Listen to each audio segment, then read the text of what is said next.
एक गांव में विमला नाम की एक लालची औरत रहती थी जिसकी दो संतानें थी। बेटे का नाम रवि था और बेटी का नाम सीमा था। विमला अपने बेटे रवि को बहुत ज्यादा मानती थी। मम्मी मम्मी, मुझे आज ढेर सारा खाना खाना है। जैसे आलू का पराठा, खीर, पूरी, चिकन, सब कुछ आप जल्दी जल्दी बना दो। लग रहा है मेरे बेटे को बहुत ज्यादा भूख लगी है। बेटा बस आधा घंटा सब्र करो, मैं बना देती हूँ सब कुछ। उसे अच्छे स्कूल में पढ़ाती लिखाती थी। बेटा अब तुम्हें इसी स्कूल में पढ़ना लिखना है। अब चलो अंदर चलकर तुम्हारा नाम लिखा देती हो। नहीं नहीं मम्मी, मैं इस स्कूल में नहीं पढ़ूंगा।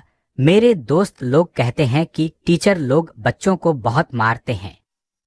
डरो मत बेटा, ऐसा नहीं होता है। चलो मैं सभी टीचरों से बोल दूंगी कि मेरे बेटे को ना मारे, ठीक है? और सीमा से सारा घर का काम और खेत का काम करवाती थी। रवि से ज्यादा समझदार सीमा थी, जो कि अपनी माँ के आज्ञा का पालन चुपचाप करती थी।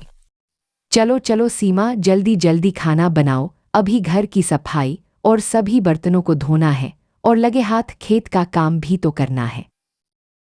ये जी, आप जानते हैं विमला अपनी बेटी के साथ सौतेली माँ जैसा व्यवहार करती है और उससे खाना भी बनवाती है और घर के सभी बर्तन भी धुलवाती और खेत का काम भी करवाती है और खुद कोई भी काम नहीं करती है।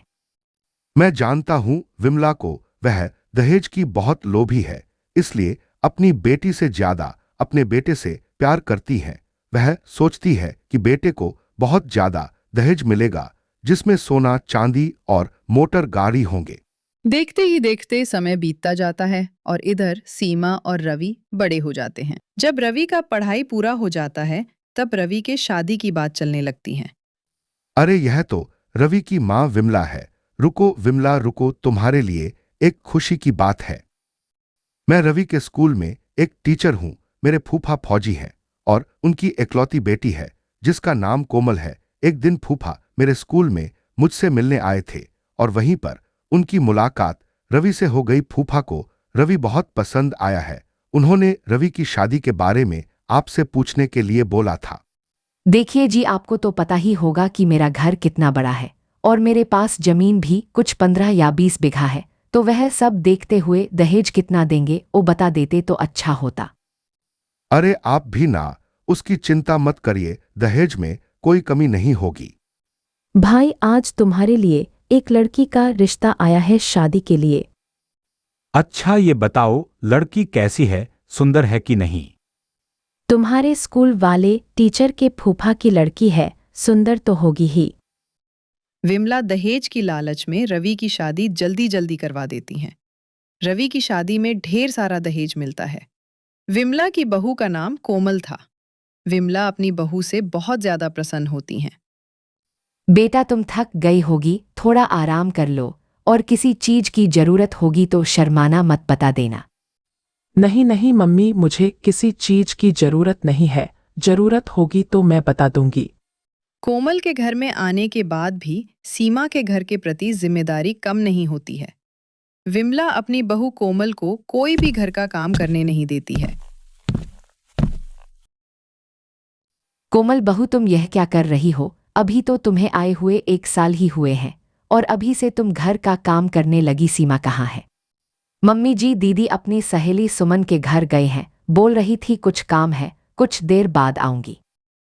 सुमन, तुम मुंबई जाने के बाद मुझे भूल मत जाना और रोज फोन करना, सभी सहेलियां मिलकर बातें करेंगे।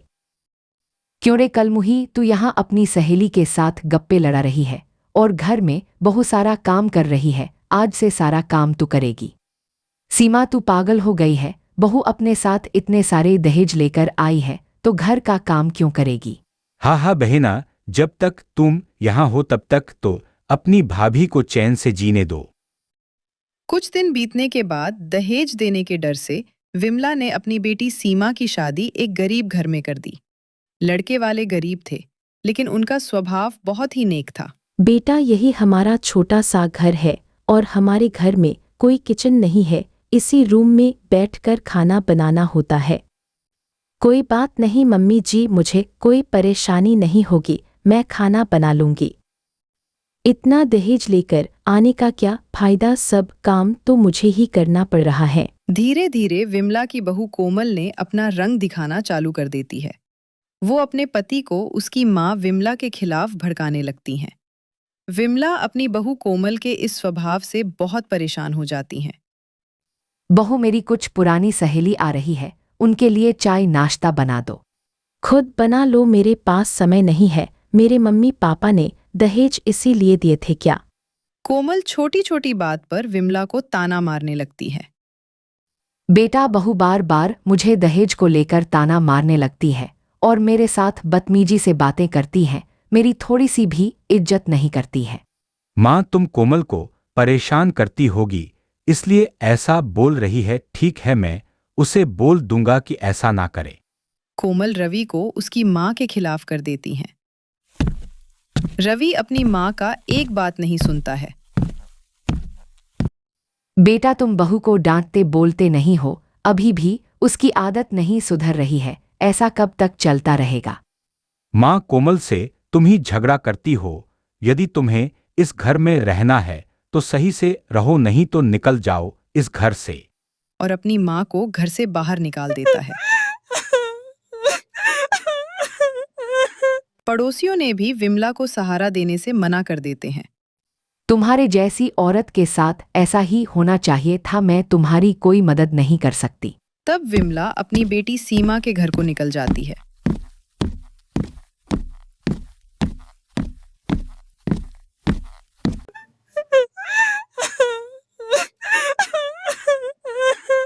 सीमा के घर पहुंचने के बाद सीमा अपनी माँ का बहुत आदर और सम्मान करती है।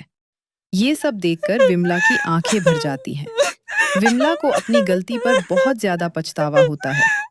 सीमा के घर वाले सीमा की माँ विमला को अपने घर पर रखने का निर्णय लेते हैं। उसके बाद विमला सीमा के साथ खुशी खुशी रहने लगती है। इस कहानी से हमें ये सीख मिलती है कि कभी भी हमको लालच नहीं करना चाहिए। लालच एक बुरी बला है।